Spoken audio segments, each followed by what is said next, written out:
Bienvenue dans Réflexions sauvages. Ici, c'est l'endroit où on se lâche. On parle de ce qui nous fait vibrer et surtout, on dit les choses comme elles sont. Je suis Andy et ensemble, on va explorer la vie sans filtre, les relations, le self-love et toutes ces petites réflexions qui nous rendent plus fortes. Installe-toi confortablement, prends un café, un thé ou un verre de vin et prépare-toi à des discussions 100% vraies, pleines de rire et de réflexion. Allez, c'est parti. Réflexion sauvage, let's go.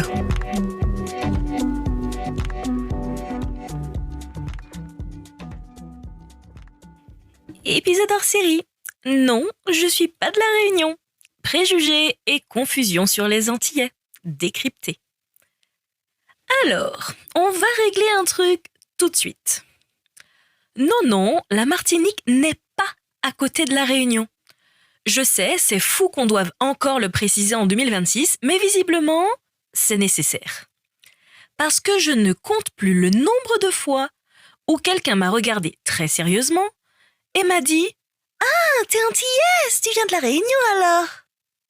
Et là, dans ma tête, il y a toujours ce petit moment de silence où je me demande si la personne plaisante ou si la géographie a complètement quitté le programme scolaire.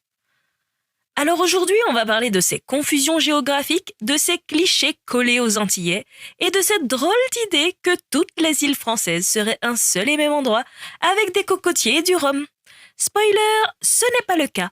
Moi, je viens des Caraïbes, de la Martinique plus précisément, pas de l'océan Indien.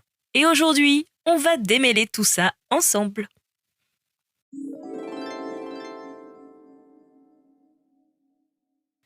Mais entrons plutôt dans le cœur du sujet. Les Antilles, ce n'est pas un all-inclusive avec la Réunion. Il y a un truc que beaucoup de gens ne réalisent pas. Toutes les îles françaises ne sont pas dans le même coin du globe. Quand on dit les îles, certaines personnes imaginent un seul grand endroit tropical, un genre de grande carte postale avec des cocotiers, du sable blanc et du soleil permanent. Et dans cette image un peu floue, tout se mélange. Les Antilles, la Réunion, parfois même Tahiti. Mais en réalité, ces territoires sont séparés par des milliers de kilomètres et des océans entiers. La Martinique et la Guadeloupe sont dans la mer des Caraïbes, entre l'Amérique du Nord et l'Amérique du Sud. Elles font partie de cet immense espace culturel qu'on appelle la Caraïbe, avec des voisins comme Sainte-Lucie, la Dominique, Haïti ou la Jamaïque.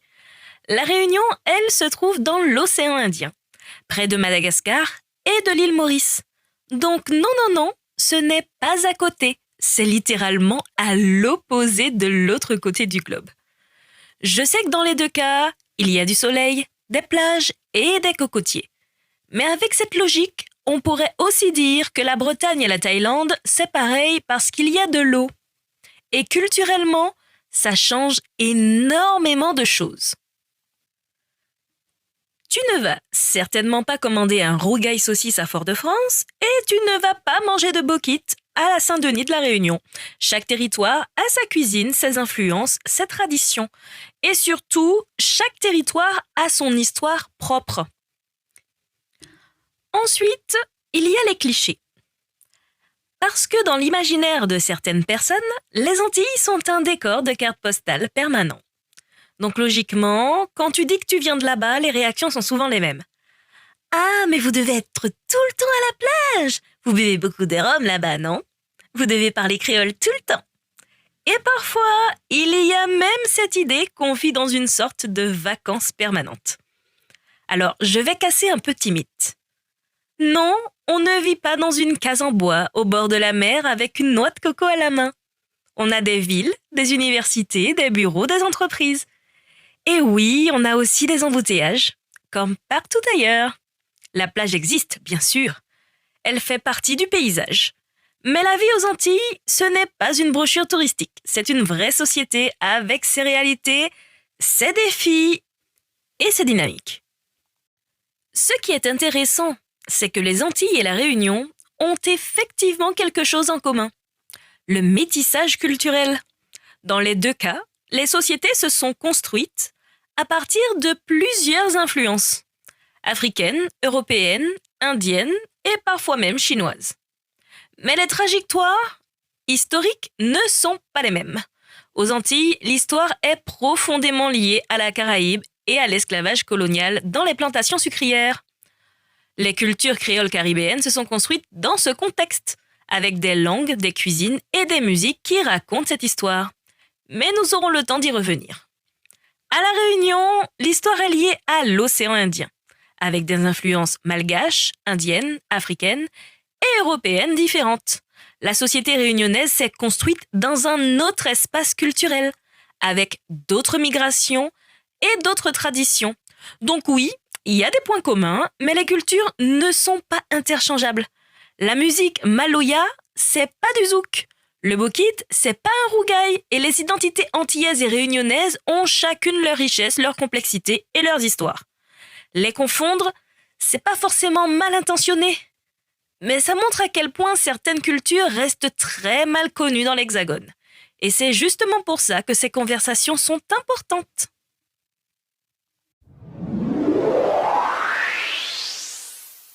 La minute réflexion sauvage. Ce qui est fascinant, c'est qu'en 2026, on met encore énormément de choses dans le même panier. Comme si les Antilles, la Réunion ou même parfois toutes les îles lointaines formaient un seul grand décor tropical. Mais ce n'est pas une carte postale interchangeable. Certes, il y a du sable blanc, des cocotiers, des gens qui dansent, du soleil toute l'année, mais c'est pas si simple. Derrière ces images, il y a des histoires beaucoup plus profondes. Des peuples entiers ont été déplacés, mélangés, ont dû reconstruire des cultures, des langues, des identités à partir de fragments. Chaque territoire a traversé ce processus différemment et à sa manière. Aux Antilles, les cultures créoles se sont construites dans le contexte de la Caraïbe, avec ses propres luttes, ses propres influences. À La Réunion, l'histoire s'est écrite dans l'océan Indien avec d'autres migrations, d'autres traditions et d'autres équilibres culturels. Et quand on mélange tout, quand on dit simplement « Ah oui, c'est les îles », on efface cette richesse. On gomme les nuances. On simplifie des identités qui sont en réalité extrêmement complexes. Et c'est pas grave de pas savoir. Personne ne naît avec toute la géographie du monde dans sa tête. Mais ce qui compte vraiment, c'est la curiosité. L'envie de comprendre, l'envie d'apprendre. Parce que connaître l'histoire et la culture de quelqu'un, ce n'est pas juste une question de connaissance. C'est aussi une forme de respect. Reconnaître d'où viennent les gens, ce qu'ils portent comme héritage, ce qu'ils transmettent comme culture, c'est reconnaître leur place dans l'histoire. Et la diversité des îles, des peuples et des cultures, c'est pas un détail. C'est une richesse. Une richesse qu'on devrait prendre le temps de découvrir plutôt que de tout confondre dans la même carte postale tropicale.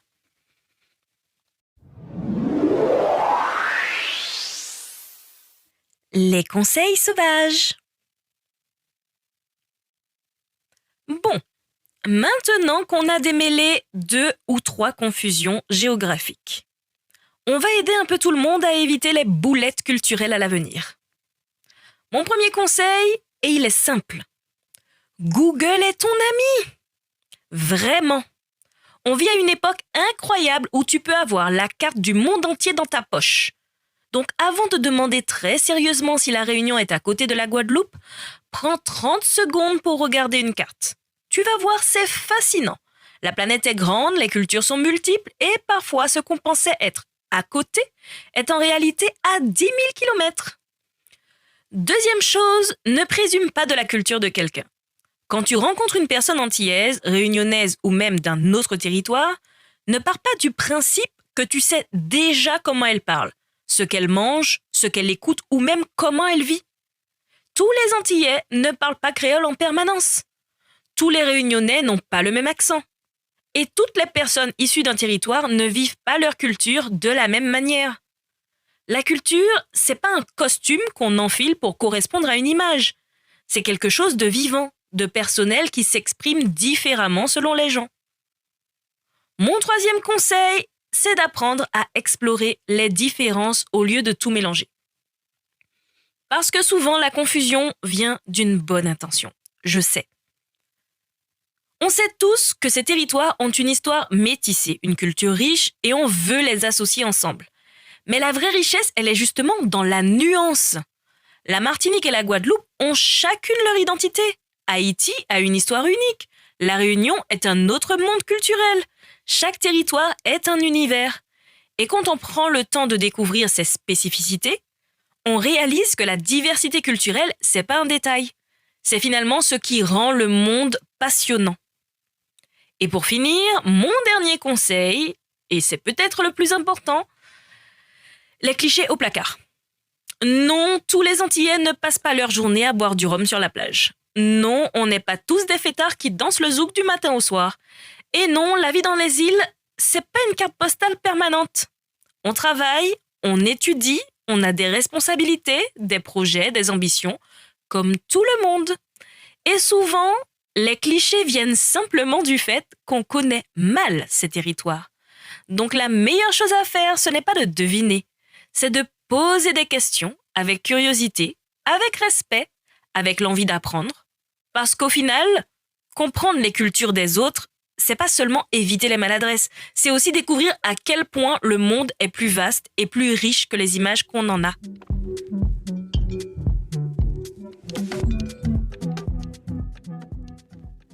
Donc voilà. Aujourd'hui, on a remis 2-3 petites choses à leur place. Déjà, non, la Réunion et les Antilles, c'est pas la même chose. Et oui, les Caraïbes et l'océan Indien ne sont pas du tout sur le même continent.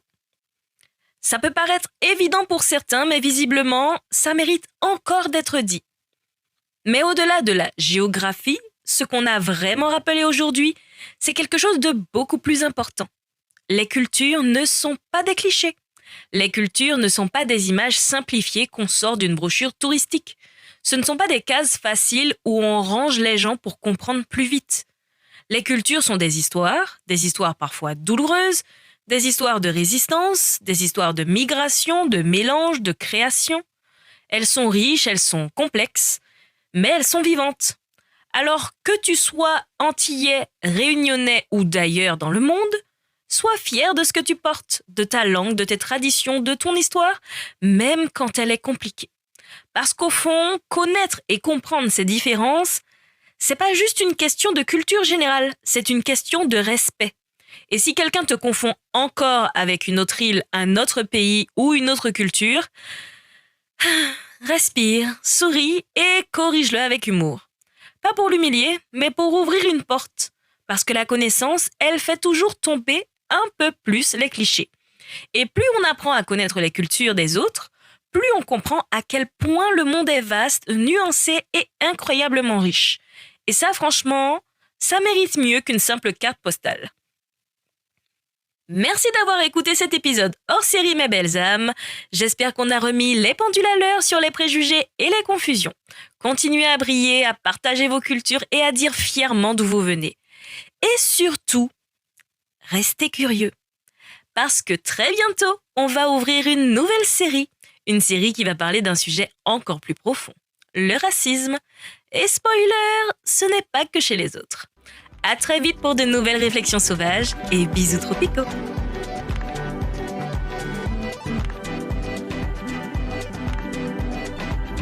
Et voilà, c'est tout pour cet épisode de Réflexions sauvages. J'espère que ça t'a fait sourire, réfléchir et peut-être même un peu bousculer. Si tu as aimé, n'hésite pas à partager avec une amie, laisser un petit avis ou tout simplement en parler autour de toi. On se retrouve très vite pour une nouvelle dose de réflexion, de rire et d'authenticité. D'ici là, n'oublie pas, reste sauvage, reste vrai et surtout prends soin de toi.